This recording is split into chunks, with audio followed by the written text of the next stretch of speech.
হযরত আবু যর গিফারী রাদিয়াল্লাহু তাআলা আনহু হাদিস বর্ণনা করছেন। মুসনাদে আহমদের মধ্যে ইমাম আহমদ ইবনে হাম্বল রাদিয়াল্লাহু তাআলা আনহু হাদিসটা নকল করেছেন। তিনি বলতেছেন, ইন্নাহু ক্বালা ওয়া হুয়া আখিদুন বিবাবি কাবাতিন সামিতুন নাবিয়্য সাল্লাল্লাহু আলাইহি ওয়াসাল্লাম ইয়াকুলু। হযরত আবু যর গিফারী রাদিয়াল্লাহু তাআলা আনহু কাবা শরীফের গিলাফের মধ্যে ধরে আছেন। কোথায়? কাবা শরীফের গিলাফের মধ্যে।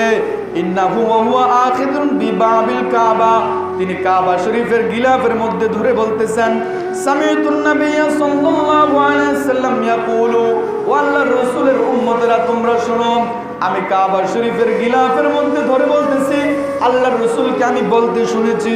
ইয়াকুলু, তিনি বলেছেন, আলা ইন্না মিসলা আহলাল বাইতি ফীকুম মিসলা সাফিনাতান নূহ, আমি রাসূলের আহলে বাইত হচ্ছেন হযরত নূহ আলাইহিস সালামের সফিনার মতো, নৌকার মতো, কিস্তির মতো। নূহ আলাইহিস সালামের নৌকার কিস্তির সঙ্গে কেন তুলনা করলেন? যখন নূহ আলাইহিস সালামের জামানায় যখন প্লাবন শুরু হয়ে গেল, ওই প্লাবনের মধ্যে, ওই মহাপ্লাবনের মধ্যে একমাত্র তারাই বেঁচে ফিরেছে যারা হযরত নূহ আলাইহিস সালামের কিস্তির মধ্যে উঠেছিলেন, নূহ আলাইহিস সালামের নৌকার মধ্যে উঠেছিলেন। কিসের মধ্যে?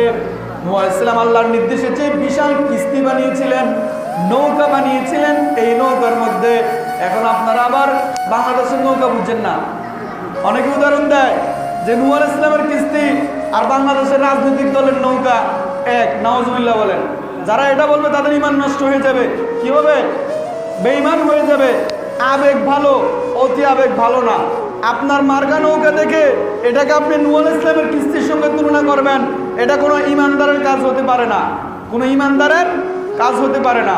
এটা আপনার মার্কা, ঠিক আছে, এটা থাকুক, কিন্তু এটাকে আপনি নূহ আলাইহিস সালামের কিস্তির সঙ্গে তুলনা করলে আপনার ঈমানে খতরা আছে, আপনি পরিপূর্ণ ইমানদার নয়।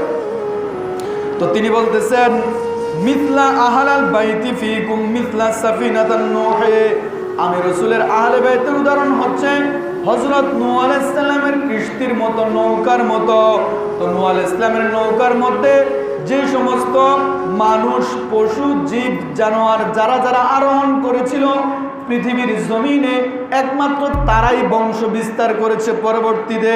অর্থাৎ নূহ আলাইহিস সালামের কিস্তির মধ্যে যারা উঠেছে তারা বেঁচে গেছে। তারা কি হয়েছে? বেঁচে গেছে, তারা নাজাত পেয়ে গেছে।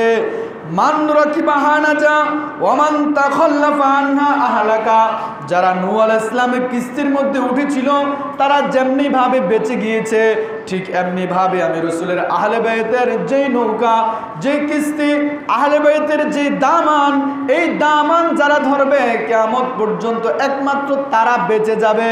আর আমি রাসূলের আহলে বাইতের দামান যারা ছেড়ে দিবে, তারা নূহ আলাইহিস সালামের প্লাবনের মধ্যে যেমনি ভাবে অন্যান্য সকল প্রাণী, মানুষ সবকিছু ধ্বংস হয়ে গিয়েছে, এমনি ভাবে তারাও ধ্বংস হয়ে যাবে। আল্লাহু আকবার বলেন।